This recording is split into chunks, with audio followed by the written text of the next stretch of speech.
Good morning, afternoon, and evening to all our listeners. I, Dr. Guru Raj Puranik, warmly welcome you to our new concept of Metropolis podcast that is called Med Talks. First of all, I would like to thank you all for sparing such a valuable time and showing interest in our activity.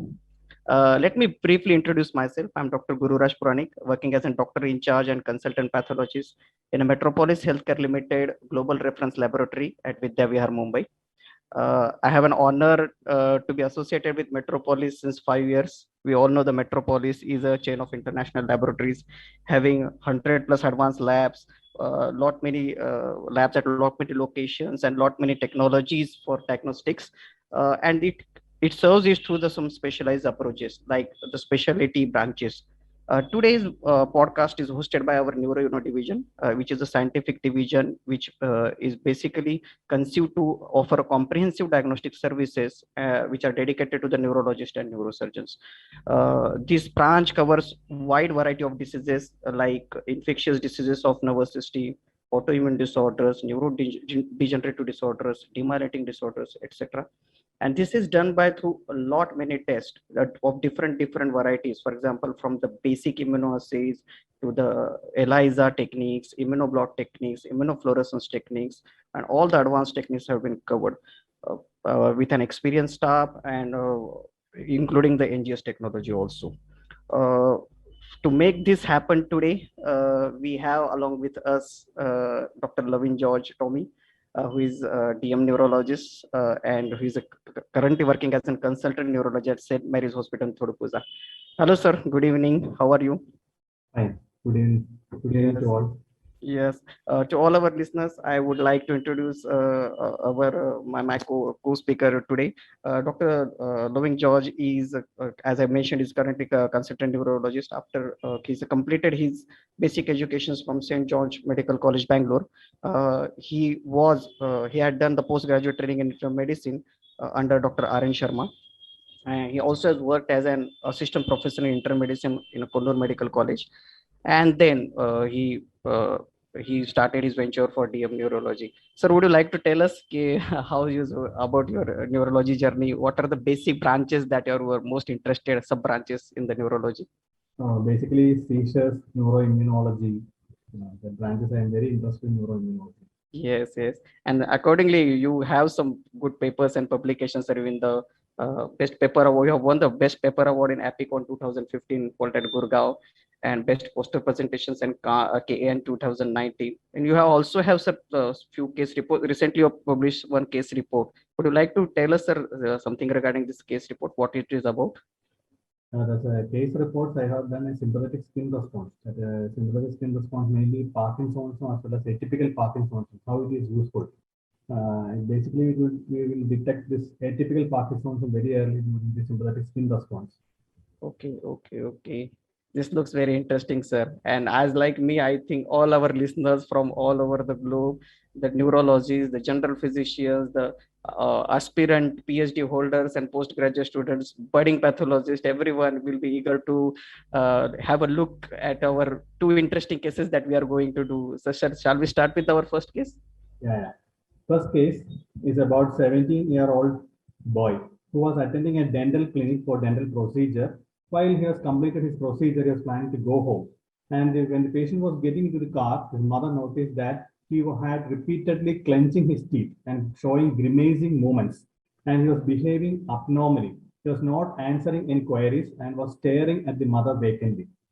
Oh, I think there are a variety of complaints, right, from the involuntary movements and loss of control over them. What among these you think, sir? These are which one of these is most alarming? Alarming. The most alarming thing is that he was not answering any questions. His mother was asking, he Hmm. was not answering any questions. He was perfectly normal after the dental procedure and he was not answering any questions when mother Oh, was so asked. is it normal, sir? Because maybe patient will be feeling pain, and that's But because he old has patients, recently. it will be Hmm. very common, usually hypoglycemia, hyponatremia, UTI, delirium, it's Hmm. very common. But young patients, is very less common. And especially after dental procedure, sir, maybe due to the pain in the something jawline or something Yeah, that may have. if you think of that, but before that, after the without the pain itself, the patient is not complaining of any much pain. Without the pain itself, the mother was when mother was asking questions, is not answering to Yes, any yes. answers. So I think that is the specific something related with the consciousness and neurological Yeah, the involvement. That grimacing movements of the face can be yes. shown due to pain itself, but without the pain, why the patient is showing any grimacing movements, clenching the teeth, and not just behaving something abnormally? Sir, how much important this concept? Is it something which needs urgent intervention, or it can take some time, or it will get relieved by itself only? If it is associated with the pain, you can give some time, but without any pain, without showing behavioral abnormality, that behavioral abnormality you should keep always in mind the background of seizure. Yeah, So so you asked that's about why. the yes, I asked about the history of any abnormal jerky movements of the limbs, any Oh, loss of consciousness, or any urinary incontinence, frothing from the mouth, uprolling of eyes. so everything was normal, sir, in this case. Yeah, there is Other. no any uprolling of eyes, no loss of consciousness, no Oh. frothing from the mouth. So when the patient came to the emergency department itself, when I saw the patient was confused, conscious, but the patient was perfectly conscious, was confused with fearfulness. Fearfulness was an anxious and facial expression, not obeying commands, and no word Oh. output. Frequent clenching of movements and grimacing of face was present without pain. No abnormal movements or postures. That these So features suggest a possible encephalitis bar encephalopathy. yes, yes, these are very sometimes for newcomers or sometimes the relatives of the patients who are having neurological problems or the ones who want to educate themselves to help others may sometime have sir, this very common question: what is encephalitis in normal, in a very common language, or what is meningitis? What is the difference between them? Can you please sir, elaborate in a single simple language for all of them? Yeah. The encephalitis means that it's an involvement of brain itself, that's parenchymal involvement. Usually, how we have seizures, aphasias, and focal neurological deficits. But meningitis will not have those features. It will be affecting the covering of the brain as well as the spinal cord. When it has meningitis, can have focal neurological deficits. When it comes to exudates, it comes to the exudates or the base of the skull, causing cranial nerve palsies. It can cause focal neurological deficits. Otherwise, meningitis will not cause any type of alarming symptoms like aphasia, seizures. Only encephalitis can cause the brain parenchymal like I think that is what encephalitis. more important is because in a very Yeah, our common scenario, what sometimes we hear in a layman's language that some infection has gone to the brain, and then we start suddenly thinks something is having a grave consequence. But I think there are certain differences also because if it is limited to the outer coverings in simple term, the presentation can be different. But when it involves brain tissue properly, then it may have a different consequences. yeah. How was this? Because in this case, definitely there was a seizures. So how did it progress? Yeah, but first possibility we have to think of that can be a seizure first episode, can be non-convulsive status epilepticus. The patient will not be convulsing. You should think of that possibility. Second possibility is that acute encephalitis, all the disease etiology like infections, like viral, bacterial demyelinations, like toxins, then metabolic drugs, substance abuse. So again, I took the history. There's no history of any seizures in the past, no substance abuse, fever, headache, vomiting, any psychiatric illness, no drug intake, no exposure to toxins. Yes, yes, and most of them are, I think, because the patient was child, most of them were very significant, and most of them were negative also, Yeah. as we can logically think. So, what was the clinical examination? How did you process? What were your findings in this case? General physical examination, patient was conscious. As I mentioned, patient was conscious, fearful, anxious and facial expression, grimacing movements of the face, but was not obeying commands. He had orofacial dyskinesia, it's a type of motor stereotyping. He had, when examining, he had a tongue bite on the lateral aspect that gives the clue that he might have a seizure. I think this is one of the very important thing that one should focus on orofacial dyskinesia because Yeah, I think it is orofacial very dyskinesia as well as any bite marks around the face, like yes, yes. tongue bite. Otherwise, sir, And how was patient generally? Was he yeah, how normal? patient was pulse rate was normal, BP was normal, no orthostatic hypotension, rate and respiratory rate and temperature was normal, Oh, it is and surprising, higher sir, mental because function. on a gross looking, he looks so normal. His past history, present history, his family history is not that significant. But immediately after one dental procedure, he has presented with this function. So how was? But this is a general examination. What was the systemic examination findings are in particular to the nervous system? Yeah, so cranial nerve examination, the pupil was equal and reacting to light, fundus was normal, no facial asymmetry, motor system, tone was normal, power was, he was moving all four limbs. Deep tenon Okay, reflexes were bilaterally present, plantar was bilaterally flexor, there were no cerebellar signs, no meningeal signs. okay, So okay. So generally, when we sir we observe these are some neurological symptoms, but I also have come across some cases where the psychological or psychiatric involvement is also there.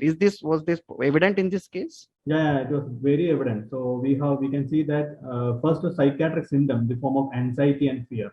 Then there was language disintegration in the form of decreased word output to frank mutism, he's not speaking at all. Then there was orofacial dyskinesis, some auto stereotyping, and dissociative response to stimulus. That is resistant to opening the eyes and no response to painful stimulus. Oh, this is interesting. So clinically, it looks very interesting to me. Yeah, I briefed about my clinical approach, but would you like to get some queries regarding the laboratory approach? Yes, sir. In fact, actually, I get a lot of queries that how one should go ahead with the laboratory approach for testing in the neurological, autoimmune neurological diseases, especially because there are wide variety of samples available, wide variety of tests are available. But from amongst the pool of these, I would like to discuss few things which are very common and which are very pertaining to our neurological system, because we get what are the different types of samples that we get. We get a serum sample. We can do some common test. For example, when we think of autoimmunity, anti-nuclear antibodies are the basic test, and we obviously do that. We also do some common tests, for example, thyroid antibodies that had been done in some patients which are having the evidence of thyroid diseases. Now, one may particularly think that why thyroid disease might be important, because as we all know that currently around 1/4 of the cases with the thyroid antibody involvement and detection can have a neurological manifestation. So these are some tests which are not actually specific to the neurological system, which are common, but they still can have a major impact or major guide or clue for ourselves to look specifically for some other diseases, especially the neurological diseases. And then again, the sample of choice for neurological system, as we all know, is CSF. And we can go ahead with the basic routine microscopic testing. We can go ahead with extensive antigen antibody testing, which holds a pivotal role in the diagnosis and evaluation of autoimmunity. Along with that, we also need some help from our colleagues radiologists. We need extensive brain MRIs, because the T2 flare images are very significant criteria for diagnosing such conditions. There are certain antibodies which when are present can show us symptoms like paraneoplastic syndromes, and when they are present we can order for some other tests which are basically used in hunting for the primary disease. For example, we can go ahead with the PET scans, whole body CT scans, MRIs, colonoscopies, endoscopies. So this can be a wide approach. And EEG, electroencephalography, definitely it's a very difficult test to interpret, to be very honest, but when it has a characteristic signs, it definitely gives us a clue. So all in all, we have to combine the laboratory approaches from pathological and radiological point of views. They will be a particular finding especially is very much significantly associated with a particular disorder we will discuss later in this case, and accordingly we can go ahead. But especially when now we are discussing this encephalitis, I think there is a huge role of differential diagnosis, because viral encephalitis is something that has a very great role. Can you please, sir, because autoimmunity generally is a diagnosis of exclusion. We should always exclude the common causes first. Can you please throw us some light on common disorders? The differential diagnosis of encephalitis mainly comes from infection first. You think of bacterial viral encephalitis, mainly herpes simplex encephalitis, varicella zoster encephalitis, and metabolic disorders like uremia, hepatic hyponatremia, hyperglycemia, and hypoglycemia, then toxins, then autoimmune encephalitis, mainly paraneoplastic and neoplastic syndromes, then systemic autoimmune diseases like SLE, Sjogren's, Hashimoto's, Wernicke's encephalopathy like alcohol intake, and primary psychiatric illness, mainly acute psychosis. And any common investigations, sir, like CBC, basically LFT, KFT, that we should look for? In this patient, I have thrown investigations. First, hemogram, it is normal. Then renal function test, liver function test, blood sugar, anti-TPO, ANA, CRP, thyroid function test, all are normal. Oh, interestingly, ANA is normal. That is something that which catches my eye eventually. Yeah. What are the radiological findings? Next, we proceeded with the MRI brain with contrast. Look for any medial temporal lobe or hippocampal, any changes. But MRI is absolutely normal. With contrast, we have done. It was normal. Oh, I think it adds to the confusion then again. And any CSF study, again 50 cells, slight pleomorphocytosis with 95% lymphocytes, with protein 53, glucose 50, and normal pressure. Okay. Mostly it points towards something not infective but autoimmune related. Yes, generally. Then our DD narrows. Yes, So yes, we sir. can, And sir, then most, because I think it's in the diagnostic criteria itself, even though it doesn't contain, I think the first thing and clue to the autoimmune disorders is strong clinical suspicion. And I think this must have hit in your mind, okay, what it could be. What was your way of thinking, sir, to diagnose this case? yeah, it's a young male, so you should think of with motor stereotypy, psychiatric symptoms. So you should first Hmm. think of any NMD receptor encephalitis. Okay, okay, This NMD. is And sir, first. If it was any. old age, I would think of VGKC, like LGI1 VGKC encephalitis. Hmm. Any Young EEG age, findings, sir? Any EEG EEG, it finding? was normal. Usually, you should in NMD receptor encephalitis, there was some extreme delta brush, but EEG it was normal. Okay, okay, okay. This was actually really extensive workup, sir. What we have actually discussed, everything was clear, I think. Yeah. Yes, can you throw some lights regarding this different antigens and antibodies Yes, you yes, catch? sir. It's my pleasure. Actually, this is very common because we are in dealing with autoimmunity. Sometimes the patient think that neurological, traditionally also it was a thinking that neurological system is well preserved because of blood-brain barrier. But now we know that the functional blood-brain barrier, role of other lymphatics and everything has totally exposed this system to the autoimmunity also. Basically, there are some antigens, and depending upon their locations, we categorize them as cell surface antigens or intracell antigens. The basically the antigens which are located on the surfaces are usually cause the disease which are of the milder degrees. Generally, they cause the channelopathies or physiological changes. But those who are situated deep down inside the cell will definitely cause a much more damage in these cases. Sometimes patients are also confused, okay, what type of approach should we do, whether we do so many antibodies together or we should go for a single antibody together. This is based on this, we can say it as it is a comprehensive approach or a targeted approach. Everything has its advantages and limitations. For example, comprehensive approach gives us an advantage of identifying multiple antibodies at the same time, so avoiding the repeated invasive procedures like lumbar puncture. And definitely so many antibodies are ruled out, it gives a broader picture, rules of differential diagnosis we can focus. But sometimes the cost, technique, skills, availability of this testing at particular geographical location can be of problem. So that's why even a single targeted antigen, when there is a characteristic clinical symptom, when there is a so many things, other radiological findings are pointing out towards one particular thing, and just to confirm we want to do as antibody testing, a single antigen can be done. It has an advantages of having lower cost, so accordingly one can do it. But the key important in the antigen antibody testing is, I think, one should always go for a particular type of symptom which is associated with the particular type of antigen, because this is very important for a single targeted antigen approach. For example, autonomic dysfunction, stereotype movements, and everything, and young age, as we already discussed, is very much important, pointing towards NMDA. While, as you already told, that in the young old age with autonomic dysfunction, memory loss, one can also think of a VGKC or Casper antibody. So this is what something I think with the practice, with skills, experience, and knowledge about these can help us to find out the targeted antigen therapy. One more thing that comes to in my mind is, sir, generally with NMDA and VGKC, because we generally see NMDA is very common in young females, most commonly, and again they can have association with ovarian teratomas or something also. What is your experience regarding this? Yeah, with a young female, you should be not look. You should look for the abdomen, USC abdomen, CT abdomen to rule out Hmm. teratoma. Even if the Yes. teratoma is removed only, then psychiatric symptoms, everything will recover. I think that And that again emphasizes us to look for other investigations, because this can be a paraneoplastic manifestation, and one should look for other investigations also.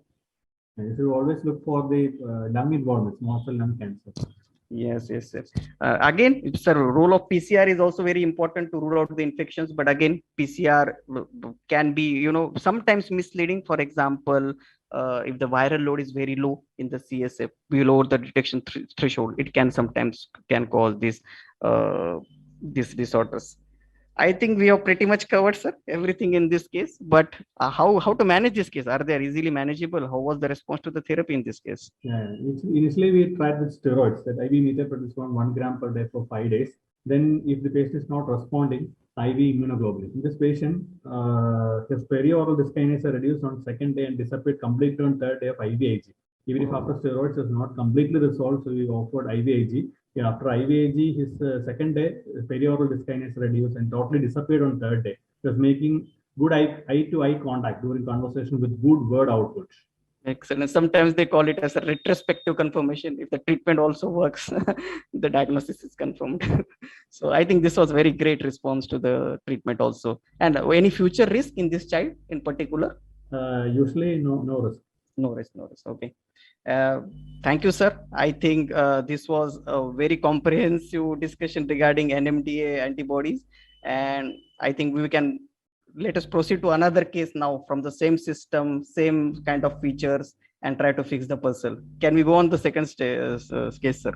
It is an interesting case of jerky upper limb. It's a 70-year-old gentleman with left-handed person with no prior comorbidities, present with complaints of on and off dropping of objects from the left hand of 4 days duration and transient facial deviation and slurring of speech 1 day duration.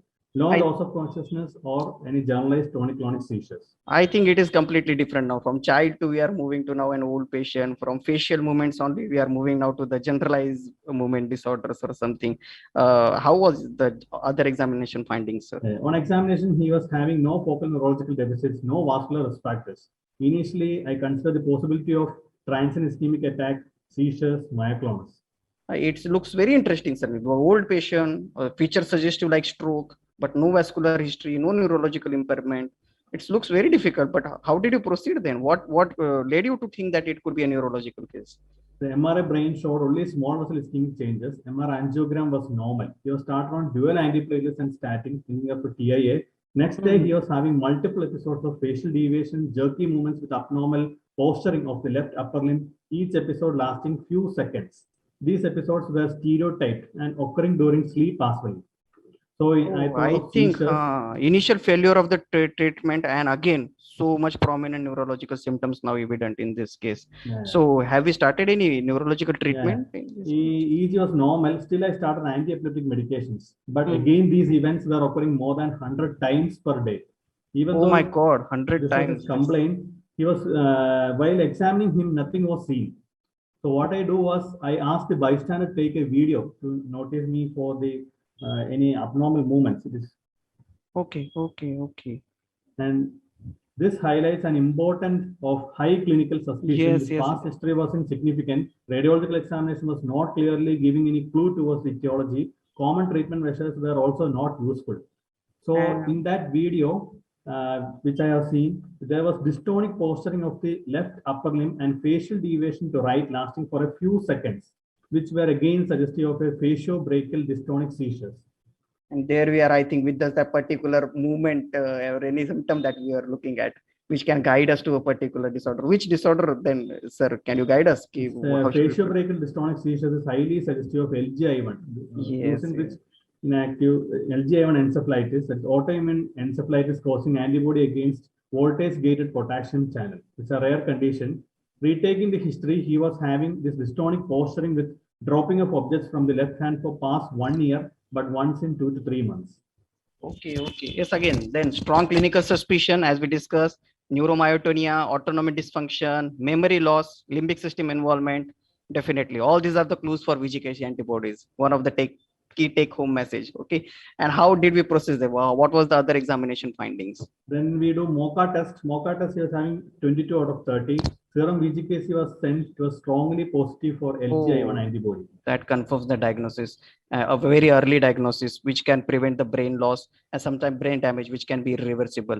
How is the treatment in this case? Is the patient was responding good or something? Yeah, he was started initially on IV methylprednisolone for 5 days. He continued to have facio-brachial dystonic seizures, the frequency of around 200 per day. So we proceeded with plasma exchange therapy. Alternate flux was done and total of 15.5 liter of plasma was exchanged along with oral prednisolone. After flux, his facio-brachial dystonic seizures reduced to 1 to 2 per day. I think a lot of treatment needed to be given this patient. That's quite extensive in my opinion. Okay, this reminds me, Dr. Gururaj, a very common question. What sample to be choose for testing, and what did you advise from your laboratory point of view? Yes, that's actually very basic question. Frequently, I come across this sample confusion, serum or CSF.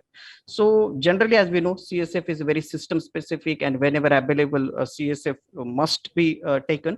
But it is not mandatory in each and every case. For example, if there is an initial suspicion, a patient has not been previously diagnosed, and whenever it is feasible, I would always recommend to have studies on both CSF as well as serum. But CSF study shouldn't be missed when the diagnosis is not done initially. For follow-up purposes, serum examination can be done, and there is nothing harm in it because considering the potential invasive procedure in CSF obtaining. But what I would advise you, there are still some cases where the antibodies are not specific in the CSF. They are not they do not found sometime in CSF or in serum. So when we are considering this particular approach, I think it's better that we should go ahead with that particular sample. It is not only about the sample that what we are testing, it is all about which technique we are using for detection also, because there are few techniques which are common. For example, if we say there are some tissue based techniques which includes indirect immunofluorescence or immunohistochemistry. Basically it is done on the biopsy, the tissue itself, so antigens are there in the naive native forms, and definitely we can do for testing for multiple antigens in their original source. But it again has its limitations because obtaining a biopsy from a neurological system itself is a challenge. Again, the antibodies pattern that we find on the different tissue at the same time, even though we can find multiple antibody patterns, but sometimes their complexity is so high, so that high skill intervention is required. So that's why it is not generally an initial preferred method of diagnosis.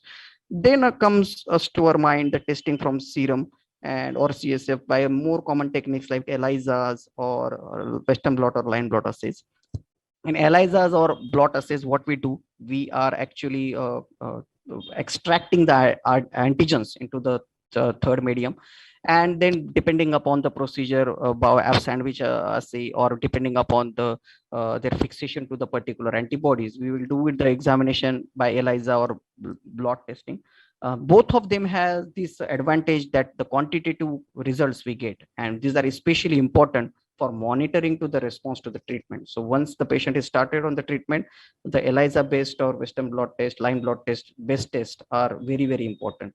But again, as we all know, they also have some disadvantages. Like for example, they are artificially done on extracted antigens, so there can be theoretical chance of loss, or there can be false positive test due to the heterophile antibody interference. Again, one has to be very careful in the reporting and interpreting these results. One thing is my favorite is transfected cells. It is an cell-based type of assay where what we do, we infect if we infect with a particular antigen of choice, then we extract the desirable proteins and we see direct the reactions on those cells which are transfected with those particular antigens of interest. And that is very one of the most sensitive, I guess, and one of the most specific methods. And I really do a lot of work on that, and this is one of my favorite techniques. Again, but it still has a disadvantage that we can only do the antigen testing on those cells which are transfected. We cannot do the multiple antigens at the same time. But regarding the sensitivity and specificity, definitely this test is one of the latest, and I would always recommend. One of the challenges again that even do after we do all this lot of testing, still antibodies come negative, and it can still be an antibody negative autoimmune encephalitis. So as I always told you, that clinical suspicion holds a very critical significance. Thank you, sir. I think we have covered two disorders where one NMD receptors and encephalitis, take home message is very common in the young age. And even though it is studied along with the limbic encephalitis, but I think there is a wide variety of involvement. And in older age group, we have a similar limbic encephalitis, which is generally characterized by VGKC antibodies. I would again like to tell our listeners proudly that why Metropolis is specialized in this branch, especially because we use the EU IVD approved kits. There is thorough internal quality control procedures, lot to lot variations, different inter-observer variations. Everything is studied, and again, external quality control by participation in CAP or other programs. So I would definitely advise everyone to do not hesitate and go on the testing. Any take home message, sir, from your side? So clinical suspicion holds first. If you have a clinical suspicion of any neuropsychiatric symptoms in young age as well as in old age, always think of any autoimmune encephalitis in priority. So clinical holds first. Yes. Okay, sir. Thank you. I hope all of our listeners will find something useful, a little bit easy to understand from this our podcast. I really sincerely thank you for sparing such a valuable time and clinical experience with us. I would like to thank again to all our audience for patient listening, sparing at this valuable time and showing interest in our activity. And I would also like to thank the Metropolis organization to provide me a chance to interact with you and for benefit of others. This is just our first pod. This is beginning, and I hope there are many more to come.